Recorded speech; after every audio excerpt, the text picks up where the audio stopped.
기찬과 세리의 결혼식장에 상복을 입고 나타나 두 사람 명복은 빌어줄게라며 본격적인 복수를 선언한 강재인. 하지만 현실은 여전히 잔혹했습니다. 자신도 모르는 사이에 서명한 이혼 서류와 은호 양육권 포기 서류, 그리고 기찬이 병원장을 매수해 조작한 정신과 검사 결과까지. 심지어 친정가족인 강미란과 강승우마저 기찬의 거짓말을 믿고 재인을 정신병원에 재입원시키려 했죠. 모든 것을 잃고 홀로 남은 재인에게 과연 희망은 있을까요? 모든 사람이 등을 돌렸을 때 진짜 적과 진짜 동지가 드러납니다. 절망의 끝에서 재인이 찾은 마지막 희망은 무엇일까요?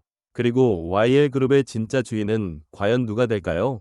22화는 재인이 진짜 동지와 적을 구분하게 되면서 본격적인 반격 체계를 구축하는 회차가 될 것 같습니다. 먼저 숙자와 오성의 만남이 흥미로운데요. 숙자가 제왕족발 가게에서 청소를 하다가 넘어질 뻔한 상황에서 오성이 나타나 도와주는 장면이 나옵니다. 노인과 아이와 여자는 보호해야죠. 라는 오성의 말에 숙자가 여자 보호? 라며 감동하는 모습을 보면 아마도 숙자에게는 처음으로 진짜 신사다운 남성을 만나는 경험일 것 같아요. 21화에서 재인에게 양육권도 없으니 은호를 볼 생각도 말라며 차갑게 대했던 숙자였지만 오성과의 만남을 통해 변화의 계기를 맞을 수 있을 것 같습니다.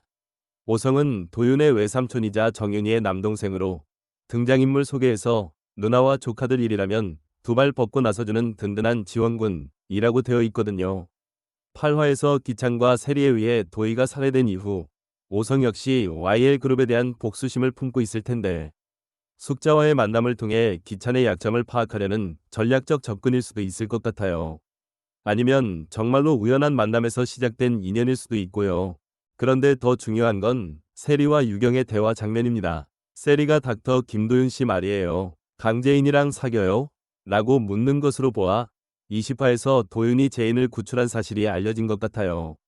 유경이 농담이라도 그런 말 하지 마 라고 반응하는 걸 보면 유경은 아직 도윤과 재인의 관계를 단순한 동정심 정도로 생각하고 있는 것 같습니다.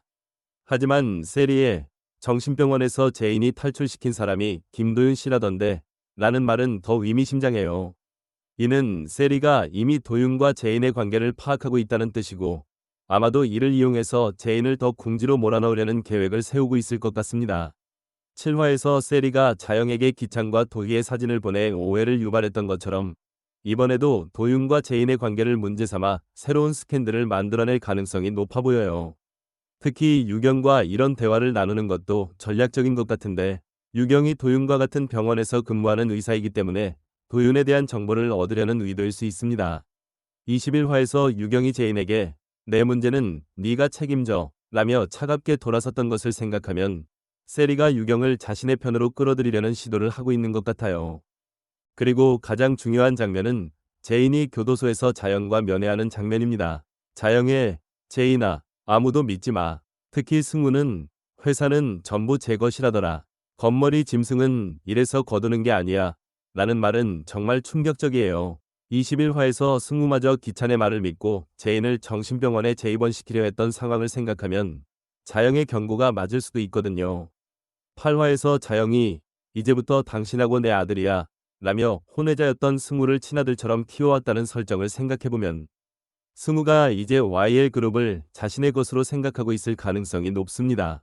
20화에서 YL그룹 내가 꼭 가져요 라고 선언했던 승우의 모습을 보면 아마도 승우는 재인을 도와주기보다는 자신이 직접 회사를 차지하려는 계획을 세우고 있을 것 같아요.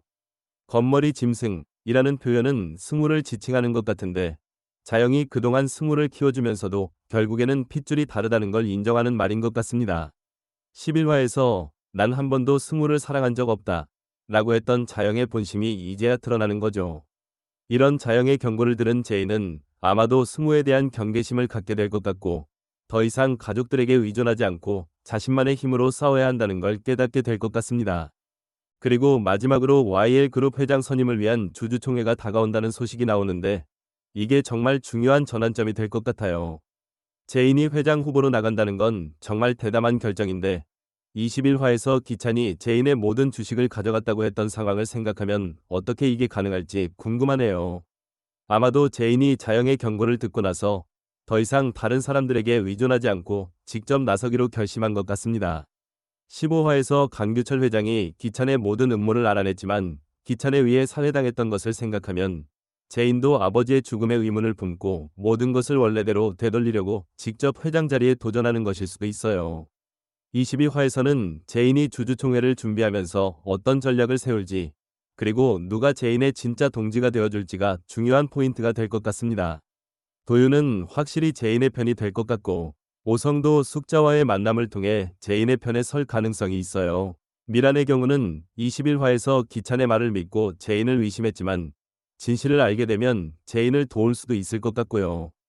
그러나 한 가지 밝혀지지 않은 사실인데, 미란은 승우가 회사를 물려받기를 원하는 것 같습니다.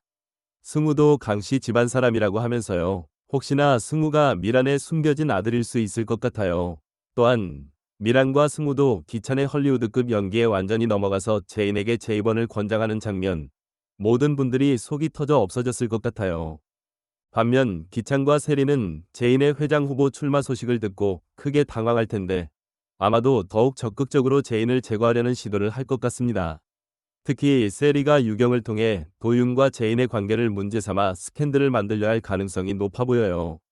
승우의 경우는 정말 예측하기 어려운데 자영의 경고대로 제인과 경쟁 관계가 될 수도 있고, 아니면 결국 누나인 제인의 편에 서서 기찬에 맞설 수도 있을 것 같습니다. 아마도 22화에서 승우의 진짜 속마음이 드러날 것 같아요. 결국 22화는 제인이 진짜 동지와 적을 구분하게 되면서 결전을 위한 준비를 하는 회차가 될 것 같습니다. 주주총회라는 공식적인 무대에서 제인이 어떤 카드를 꺼낼지, 그리고 기찬과 세리가 어떤 방식으로 맞대응할지가 정말 흥미진진할 것 같아요. 특히 제인이 회장이 되기 위해서는 과반수 이상의 주식을 확보해야 하는데 어떤 방법으로 이를 해결할지도 중요한 관전 포인트가 될 것 같습니다.